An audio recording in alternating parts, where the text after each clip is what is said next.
Marlon Brando didn't just change acting, he changed how power worked in Hollywood.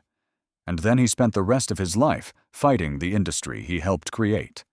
Sometimes with principle, sometimes with arrogance, and sometimes with behavior that made even his supporters uncomfortable. This isn't the legend, this is the whole story. Before Marlon Brando, acting was polite. Actors projected, they posed, they performed for the audience. Brando didn't perform, he existed. It's much heavier than I imagined. Gosh, I had something to say, and I can't remember what I was going to say for the life of me. I don't think that ever in my life have so many people been so directly responsible for my being so very, very glad. It's a wonderful moment and a rare one, and I'm certainly indebted. Thank you.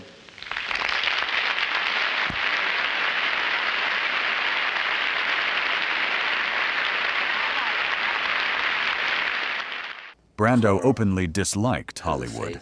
He mocked award shows. He insulted studio executives. He treated press obligations as beneath him. Some of that came from principle. He hated what fame did to people. But some of it was ego. Brando did not hide his belief that he was smarter, deeper, and more honest than the system around him.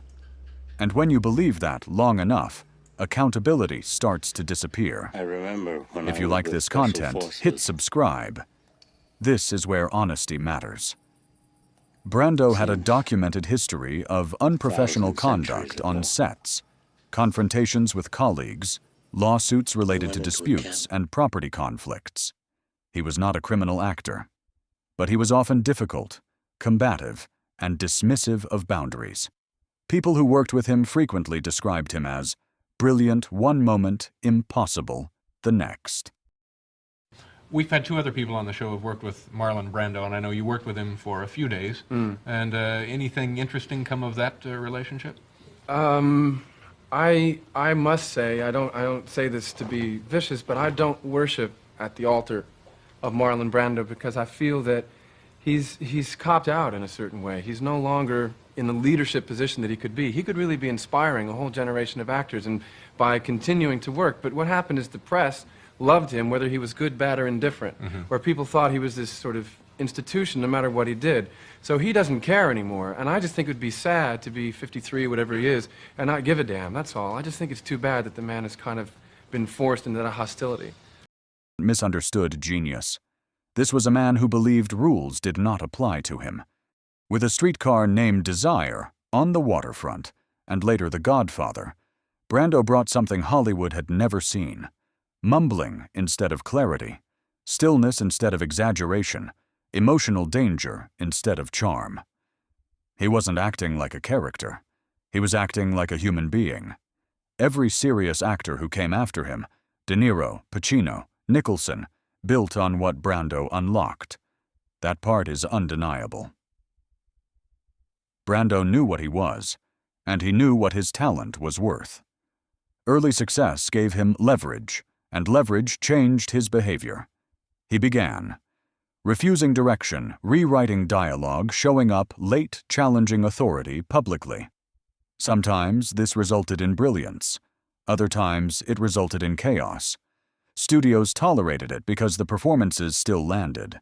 But this is where the line started to blur. Confidence became contempt. Brando was also deeply committed to causes he believed in. He supported civil rights. He supported Native American activism.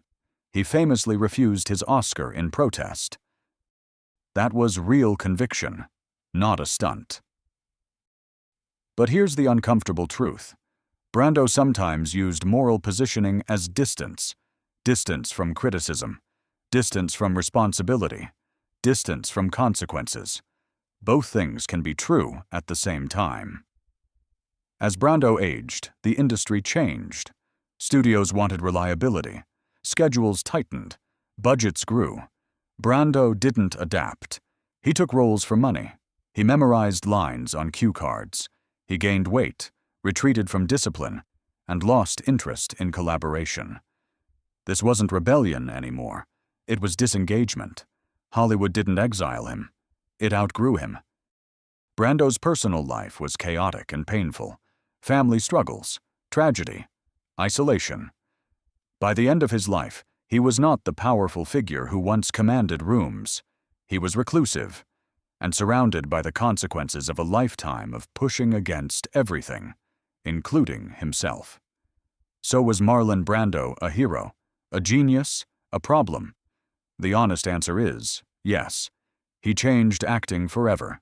He exposed how artificial Hollywood was, and he also demonstrated what happens when talent goes unchecked by humility. Brando didn't fail because Hollywood crushed him. He failed to balance brilliance with responsibility. But how do you feel about your own life and your own career now? Do you feel like you have used it? Well, I think that I'm getting a little long in the tooth now, and I think the industry is too, and I think we're all getting philosophically a little long in the tooth to be able to be playing games with something as potent as this instrument, this medium. This is a picture, a portrait of my mom when she was about, how old was she, Pop? 40. About 40. And she was, I was just pausing because it's an odd thing. The night of the award was the anniversary of my mom's passing away. So it's been kind of a lot of mixed feelings. And Marlon Brando proved that one person can change an entire industry. He also proved that refusing limits doesn't always mean freedom. Sometimes it just means you end up standing alone, with no one left to push back. We hope you enjoyed the video. Please hit subscribe for more.